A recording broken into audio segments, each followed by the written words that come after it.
Namaskar. Today's session is about a very important point of personality differences. And the whole intention of this session is to explain for the youth and for parents again to understand why personality differences are there and why is it very important to understand these personality differences in individuals. This world is full of different kinds of people, we all know that, but why is it so important, and why is it so important to respect the personality of any individual?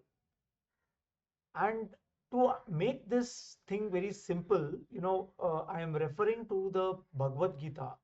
It's a very beautiful uh, verse of the Bhagavad Gita, is the verse number 35 of chapter 3. And I will just recite this verse. It says, Shreyan Swadharmo Vigunah Paradharmat Swanustithat Swadharme Nidanam Shreyah Paradharmo Bhayavah.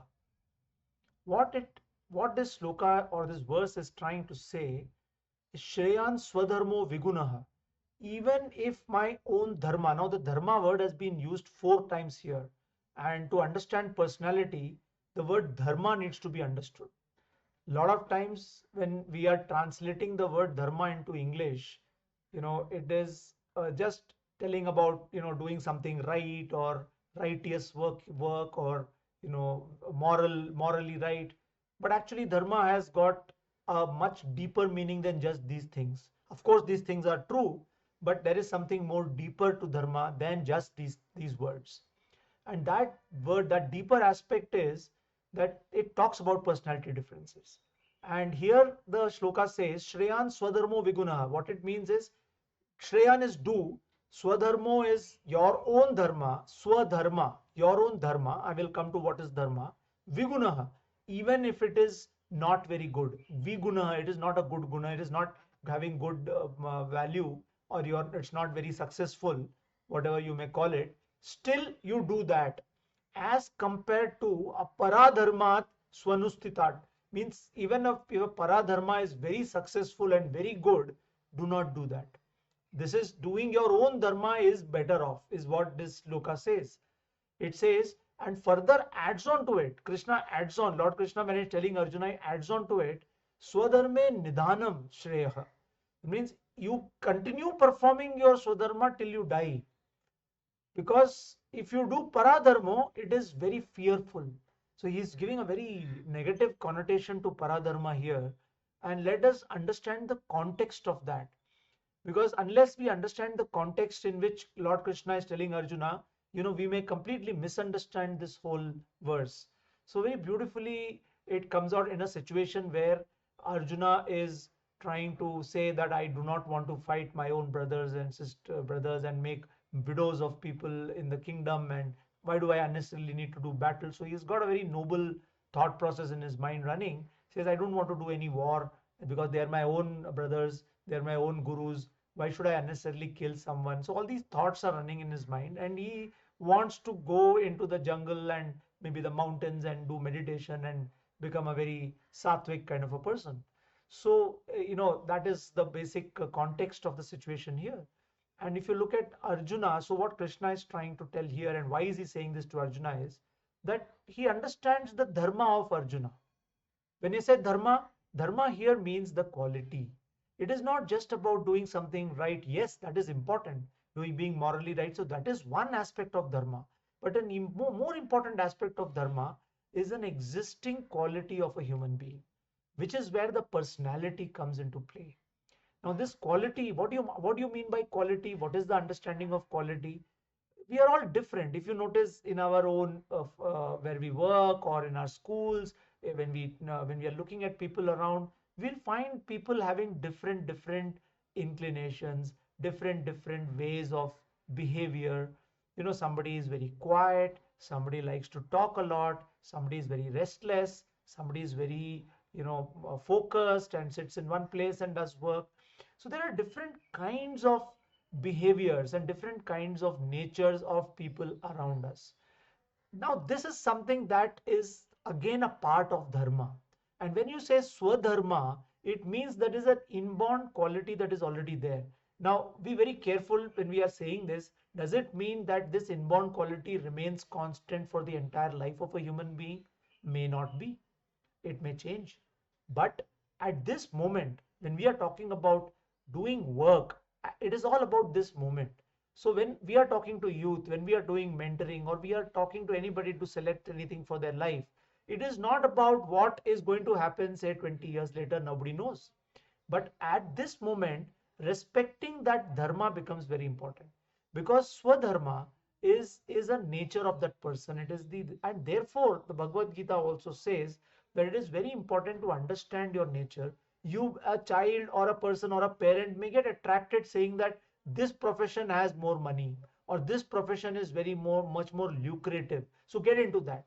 But what if that person's dharma or that person's nature is not aligned to that kind of work? For example, a very reserved, quiet, intellectual kind of a person being told to get into, say, a sales and marketing role because it earns, it's very lucrative profession. It's not that this person will not be able to do it, but then what would happen is, even though the person may earn a lot of money, even though the person may grow in the career, but what will happen is that person will never be happy, because the alignment is completely gone. Because the nature of the person, the dharma of the person is to be very intellectual, to do something reserved, to sit deep and work. Whereas what is being done here is completely opposite of that. A very, aggressive, a very restless kind of a role, meeting new people every day. It's a complete misalignment. It's not that this person is not capable of doing it. Very much capable. Human beings are adaptable. We will adapt. But that is exactly what Lord Krishna is telling Arjuna. It's not that he cannot go to the mountains and do meditation. He is well educated. He has learned the Vedas. He can sit and meditate. But then he has got certain energies within him which need to be utilized in the right manner. And that is why, what here, according to the Advait Vedanta, the concept is of vasanas. That means every person, when he comes into this world, has got certain vasanas or sanskaras which are already there in us. And these sanskaras need to be exhausted as we proceed ahead in life. So therefore, what happens is, when this sanskaras are to be exhausted, we are supposed to do it in accordance with the dharma that we have. That means in accordance with the personality that we have. And therefore, understanding the personality of a person becomes very important. At whatever age, typically when a person is entering into the world of work or getting into a career, that is the right time, because when you hit your teenage, 13, 14 years, and then the higher education starts, that is the right time to understand what is the personality of this, because this is the time when the person is transforming into an adult. So understanding that personality, respecting that personality, knowing the dharma of that person, align that person's dharma to the right kind of vocation or work or the career where that person can actually exhaust these vasanas, which means that 10 years down the line, 5 years down the line, things may change. So the same Arjuna, after he fights Mahabharata, he could become a person who has exhausted his vasanas, his restlessness, and therefore he will actually be a person who would be ready to move into the mountains and do his meditation. But that means that there are variations which are possible, but these variations are long term. It will happen after a long time. But at this moment, what is important is to respect the differences in personality and to align the nature of the person to the right kind of vocation. And that is what this particular paragraph says. And it's put in a very strong manner here, of course, because that's how Lord Krishna is trying to convince Arjuna that he should not, why away from his duty of fighting the war. He has to go and fight. So therefore he says, para dharmo bhayavaha. He says it's very fearful and very dangerous to do somebody else's dharma. You cannot become a sadhu now. You have to go and fight, because Lord Krishna understands that Arjuna has got those vasanas which are intact of a warrior, and he has to go and exhaust those vasanas by fighting the battle in the battlefield with a noble purpose, with a noble cause, with a righteous cause in mind. But the alignment has to be there. I think that is the main takeaway from this particular verse, and how it is to be used in our life when we are talking to youth, or we are deciding what we want to do in life, how we are deciding what career we are supposed to choose, what vocation or what occupation we're supposed to do, personality becomes a very, very important aspect which needs to be understood and implemented in our life. I hope this will add some value to the decision making of youth and parents when it comes to selecting their vocation or their occupation in life. Thank you very much for listening, and